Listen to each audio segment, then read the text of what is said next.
Good evening all and welcome to another video on All Hail the Ale. Tonight we're doing another comparison. This is the third comparison in the Hobgoblin series. Couldn't get my words out there. And it's the final one because they don't do a bottled and a can version of the others that I'm aware of. So anyone from Wychwood watching, it's a bit of a tongue twister after you've had a few, let me know. But it is tonight Hobgoblin versus Hobgoblin.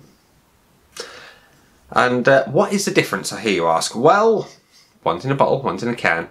One is 5.2%, one is 4.5%. And they both, as far as I'm aware, offer the same kind of information. No, brewed with roasted malts for a well-balanced, rich, smooth taste, full of mischievous character is what it says on the can. And on the bottle it says it's traditionally crafted legendary ruby beer, which it is, bringing taste to the nation, a 21st century crusade.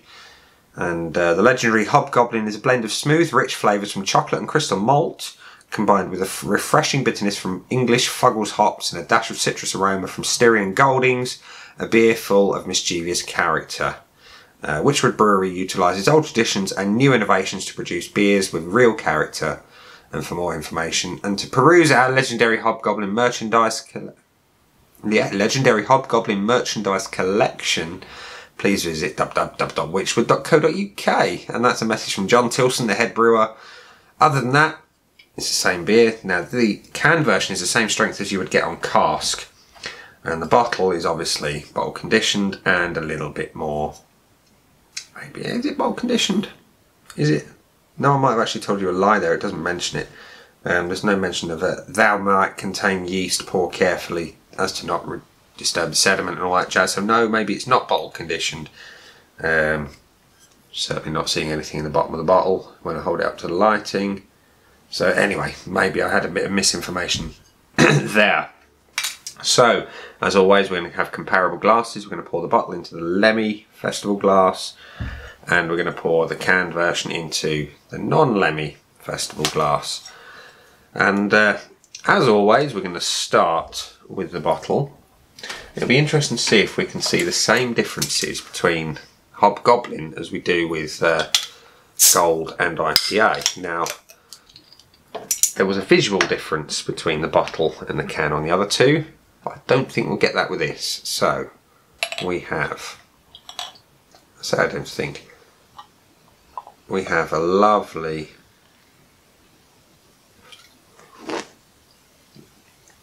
drop of the Goblin right there. So she's dark, she's red, and you can't see it quite through here because lighting is over there and it's pushing this way, so you're not going to see the mahogany colours through there. The can is going into the 27th Stoke Beer Festival glass, and it looks like this.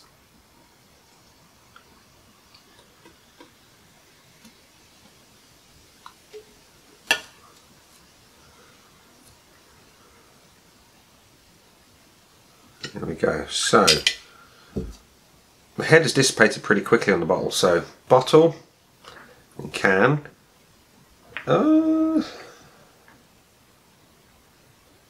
Nigh on identical. There's no obvious difference. With the IPA and the Gold, there was the bottle versions were distinctly darker, but with these I can't really see a difference. If I hold them up to that light, they are almost identical. If I hold them up to this light, similar, very similar indeed. As for the aromas, the bottle first, malty, dark fruits in abundance, and the can, not getting so much of the malt, still getting the dark fruit though. As for the taste, let's go for the can first.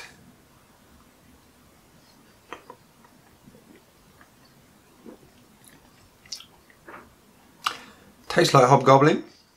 Never had the can though. This is a first for me. Body's really light. It's got some of that malt coming through, but it's not as strong as, say, a cask version. Certainly not as creamy as cask either. And I know there's an element of being hand pulled that gives that creaminess as it comes through the lines and whatnot. But as for the bottle,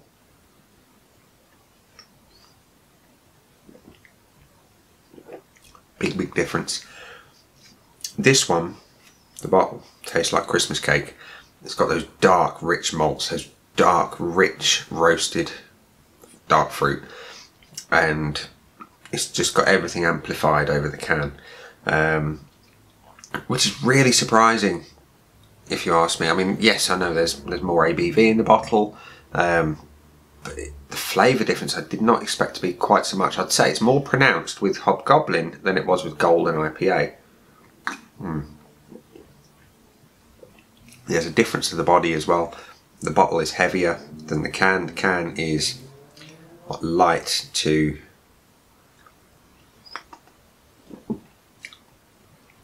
really light, whereas a bottle is not quite stout territory, but it's verging on a heavy porter, and I prefer that. So, as for the finish, let's have a can.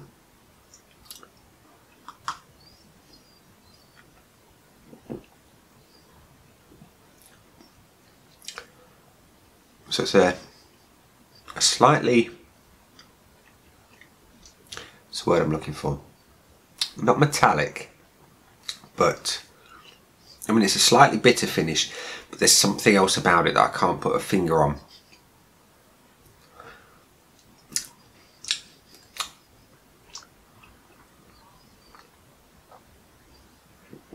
Let it go all over the tongue, see what it picks up.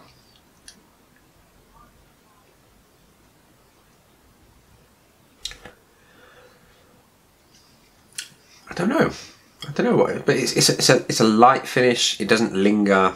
There's a pleasant bitterness, and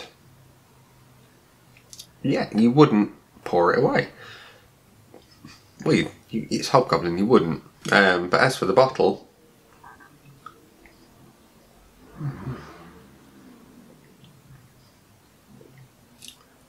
there's that slight fruitiness that lingers first.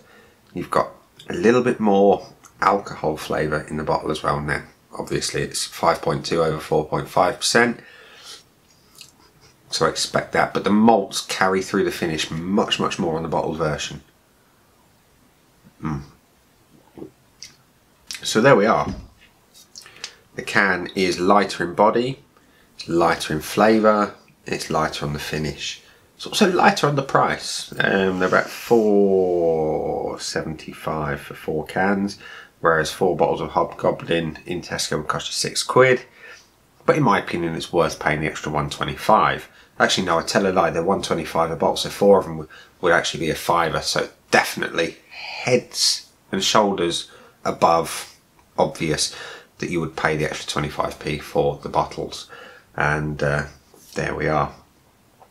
The Hobgoblin bottle is king over the can.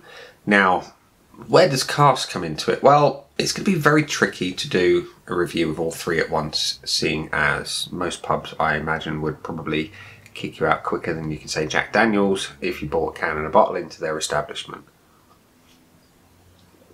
But I've drunk enough Hobgoblin on tap, sorry, on cask, than I care to remember.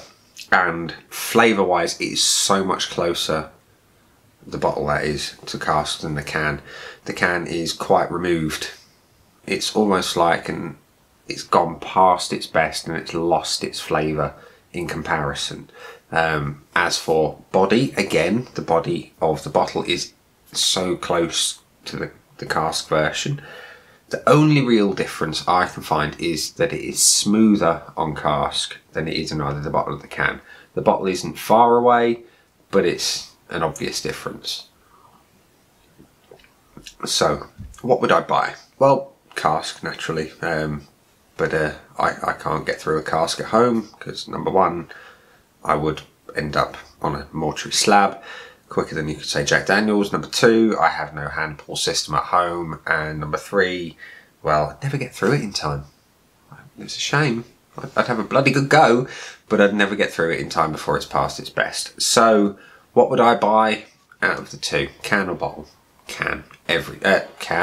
Bottle every time. But I like to do these comparisons. It's fun. And you never know, I might do something interesting with the Hobgoblin and something else another day. I have a plan. Mightn't quite require some other Wychwood beers for that, but for now, keep your eyes peeled. So, on the whole, bottle over can every time, cask over bottle where possible. So, ladies and gents, boys and girls, thanks for watching. That's been the Hobgoblin in the can and the Hobgoblin in the bottle. I've been Nick, and I will see you again soon for another video.